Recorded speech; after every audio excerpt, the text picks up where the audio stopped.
I used to believe that silence was strength, that if I loved hard enough, trusted deeply enough, everything would somehow stay safe, protected. But I was wrong. The day I found out the truth, it didn't come with shouting or drama. It came quietly, almost gently, like a whisper that slowly turned into a storm inside my chest.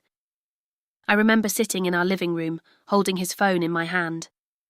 I wasn't snooping. I wasn't suspicious. I was just looking for a photo he took earlier that day. That's when I saw it. A message. Not just any message, but one that didn't belong to me. I miss you already. Last night meant everything. My heart didn't break instantly. It paused. Like it refused to believe what my eyes were reading. I told myself there had to be an explanation. Maybe it was old. Maybe it was nothing. Maybe I was overthinking. But what I didn't know that day was that this one message was just the beginning. I kept scrolling, photos, conversations, promises that sounded familiar, because they were the same words he used with me. I love you. You're the only one. I can't imagine my life without you. Except, he wasn't saying them to me, and that's when something inside me shattered, not loudly, not dramatically, silently. I remember sitting there frozen, as if moving would make it more real. My hands were cold, but my chest felt like it was burning. When he walked into the room, smiling like nothing had changed, I looked at him, and for the first time, I didn't recognize the man I loved. "Hey," he said casually. "What are you doing?"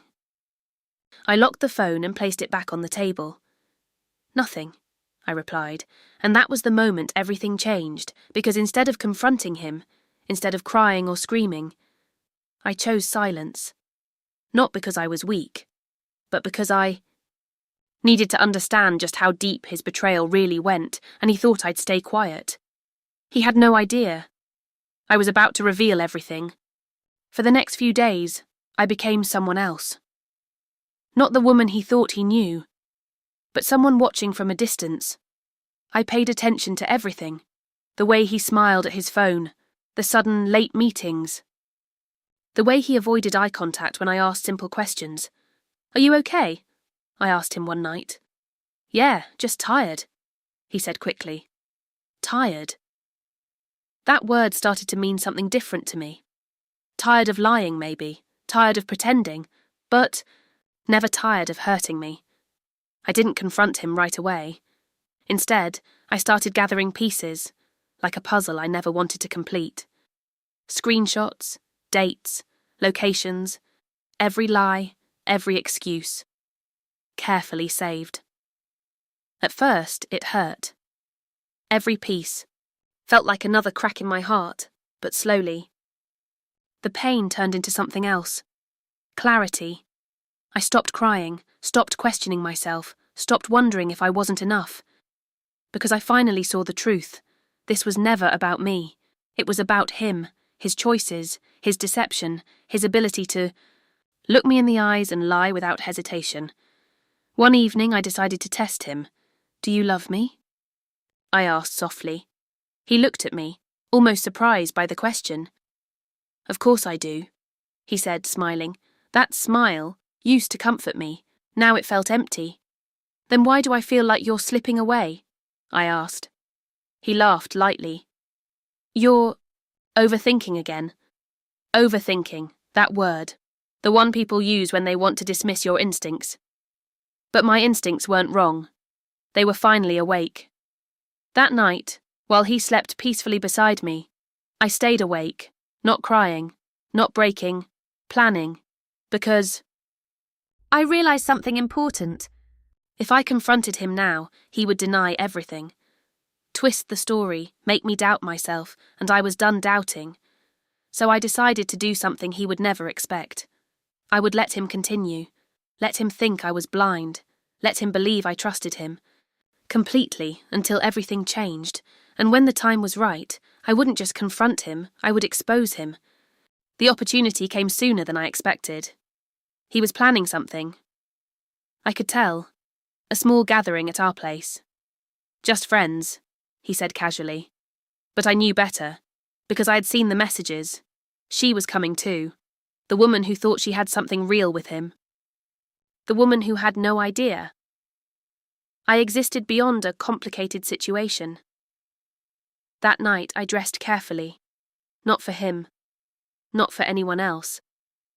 For myself. I looked in the mirror and saw someone stronger than the girl who once believed in blind. Trust. When the guests arrived, I smiled. I greeted everyone like everything was normal. And then, she walked in.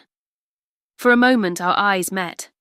There was no hatred, just confusion, because neither of us knew the full story.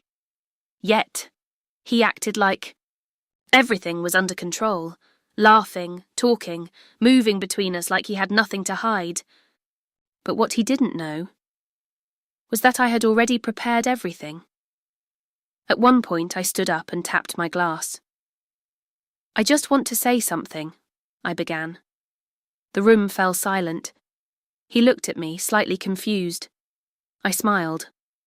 Tonight is special, I said, because I finally learned the truth.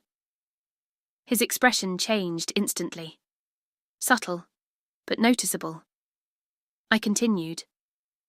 Sometimes, the people we trust the most are the ones who teach us the hardest lessons. I reached for my phone, and then I showed them the messages, the photos, the lies, one by one. The room shifted. Whispers. Shock. Silence. He tried to speak. Wait, this isn't... But I didn't let him finish. Don't, I said calmly. For the first time, he had no control. The woman he had been seeing looked at him, her face, pale. You told me she knew, she said quietly. He didn't answer. Because there was no answer left. Everything was out in the open. No more lies, no more pretending, just truth. Raw and undeniable. I looked at him one last time. I stayed quiet, I said softly. Not because I was weak, but because I wanted you to show me exactly who you are. And he did. I walked away that night, not broken, not destroyed, but free. Because sometimes revenge isn't about hurting someone, it's about revealing the truth they tried so hard to hide. And the real victory is walking away with your dignity while they're left facing everything they tried to escape. I used to think silence meant strength, but now I know. Strength is knowing when to speak, and when you do, make sure it changes everything.